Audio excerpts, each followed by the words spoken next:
Biden says we can take care of both Ukraine and Israel. Biden to visit Israel and Jordan on Wednesday. Russia says China supplies almost all of its war drones. Putin visits dear friend Xi in show of no limits partnership. Heir to banana fortune wins Ecuador's presidential runoff election. Colombia expels Israeli ambassador and threatens to suspend relations. Polish opposition leader Tusk declares win after exit poll shows results. Scientists unveil map of newly discovered continent.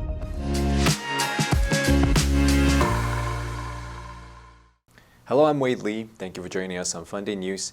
It is Wednesday, October 18th, and here are your top stories. In an interview aired on CBS last Sunday, U.S. President Joe Biden stated that the country can't afford to suspend aid to Ukraine, because if Russia then invades Poland, the U.S. would have to intervene due to NATO commitments. When asked if America could help both Ukraine and Israel while maintaining its combat readiness, Biden emphatically assured that it is possible. He added, "We are the most powerful nation in history, not in the world, in the history of the world. We can take care of both." The majority of the interview was dedicated to the conflict in the Middle East and the Hamas attacks. Biden said Israel must get to it and completely destroy Hamas. He emphasized how important it is to avoid civilian casualties and that the residents of Gaza have nothing to do with Hamas. He also warned Israel against attempting to occupy Gaza. Biden said, "I think that would be a huge mistake." He pointed out Hamas and the extreme elements of Hamas do not represent all Palestinians. U.S. Secretary of State Antony Blinken announced on Tuesday that U.S. President Joe Biden will visit Israel on Wednesday for talks with Israeli Prime Minister Benjamin Netanyahu at Amman, Jordan, where he will meet with Jordanian King Abdullah II, Egyptian President Abdel Fattah el-Sisi, and Palestinian Authority President Mahmoud Abbas. In a phone call, Biden and Iraq Prime Minister Shia al-Sudani also discussed efforts to prevent an expansion of the conflict in Gaza. As Biden's visit to Israel is confirmed, the White House says that Biden and Egyptian President Abdel Fattah el-Sisi have discussed the need to preserve stability in the Middle East during a phone call on Monday. According to National Security Council spokesperson John Kirby, Biden will get an update from Israeli officials about their strategy and pace of their military operations.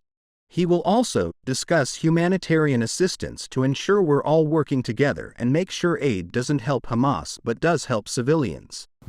In a meeting for the State Duma's Budget and Taxes Committee, Russian Finance Minister Anton Silnov on Monday said that nearly all of Russia's drones are being supplied by China. Ukraine Pravda said Silnov thanked the Chinese government for partnering with Moscow but urged Russia to work on developing its own resource base. The statement paints a clearer picture of China's role since the start of the war in Ukraine and directly contradicts Beijing's past promise to not provide Russia with military aid. Silwanov said, "Today, almost all drones are from China." He added, "We are also grateful to our partners for this. But we need to develop our own resource base, and the necessary money has been allocated." Silwanov's comments during Monday's meeting arrived after announcing that Russia has allocated over $616 million for a new national project to develop our own drone base, adding that Moscow's objective is for 41% of all drones to be labeled "Made in Russia" by 2025. Russian President Vladimir Putin arrived in Beijing on Tuesday to meet with Chinese President Xi Jinping on a widely watched trip aimed at showcasing the trust and no limits partnership, in only his second known trip abroad since the Hague-based International Criminal Courts issued an arrest warrant for him in March. Putin and his entourage flew into the Beijing Capital International Airport on Tuesday morning, where he was greeted by the Chinese Commerce Minister Wang Wentao. On Wednesday at the forum, Putin will also speak after Xi gives his opening speech. The two will hold bilateral talks later that day. The forum centers on the Belt and Road Initiative, a grand plan launched by Xi a decade ago that aims to establish global infrastructure and energy networks connecting Asia with Africa and Europe through overland and maritime routes. Putin has praised the initiative, saying it is a platform for international cooperation, where no one imposes anything on others.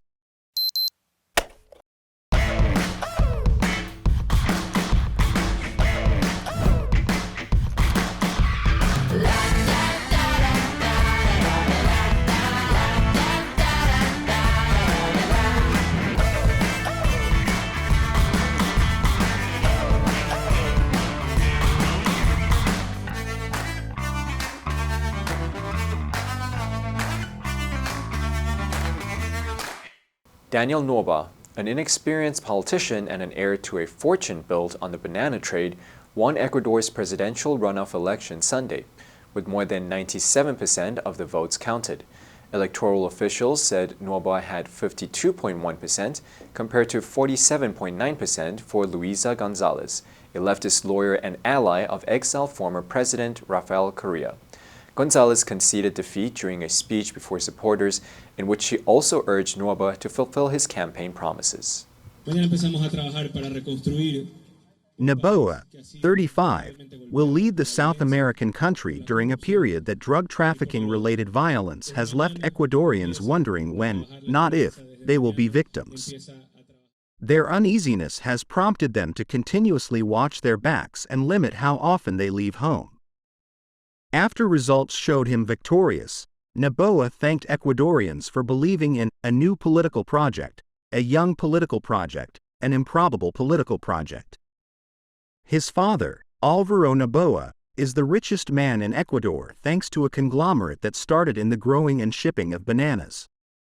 Colombian President Gustavo Petro expelled the country's Israeli envoy Gali Dangan for criticizing the president's outspoken support of Palestinians and accusations against Israel following Hamas's invasion of Israel. Petro said on Monday that Dagan should at minimum apologize and leave the country.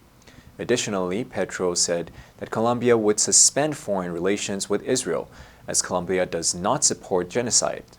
Petro said no democracy in the world can accept Gaza being turned into a concentration camp.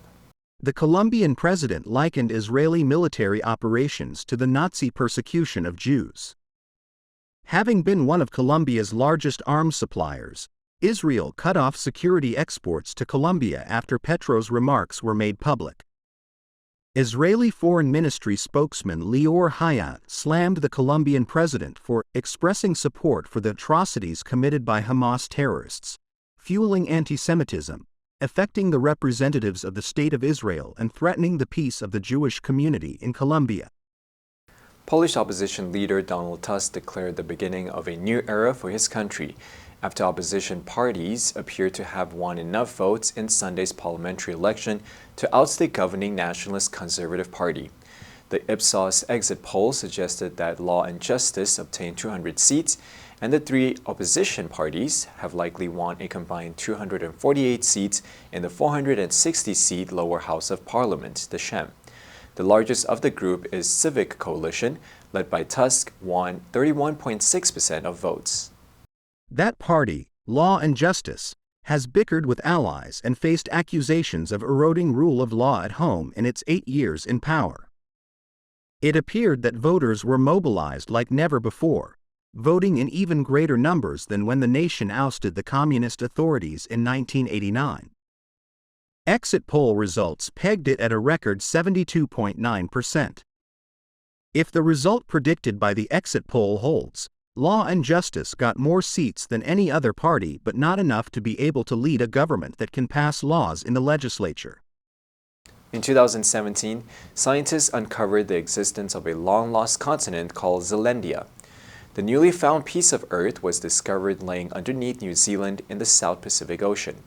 Now geologists have succeeded in introducing the landmass to the global map, due to the fact that about 94% of its mass is submerged by the Pacific Ocean.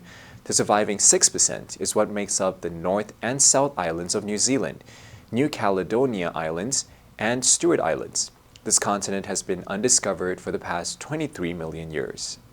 About 175 million years ago, Gondwanaland, the ancient supercontinent, split into Arctantica, India, Australia, Africa, and South America. Researchers are sure that Zealandia broke out from Antarctica undetected about 100 million years ago. Over the years, scientists have been divided over its most suitable classification as a microcontinent, submerged continent, or continental fragment. Its recognition as a continent is owing to its landmass, which scientists believe qualifies it for a continental status. The answer for yesterday was A, offensive. Republicans acknowledged that they had little choice but to mount an all-out offensive on the Democratic nominee. Did you answer correctly? Now let's delve into the news of Putin visiting China. Number 1, showcase, 展示. Jack found a film role that showcased all his talents. Number 2, warrant, 搜查令. They had a warrant to search the house. Number 3, bilateral, 双方的，双边的.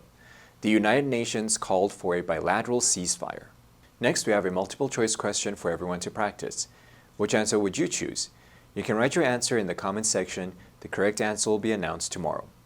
And that's all for today's Funday news. Be sure to tune into Funday news from Monday to Friday and click the link below to join Funday for free.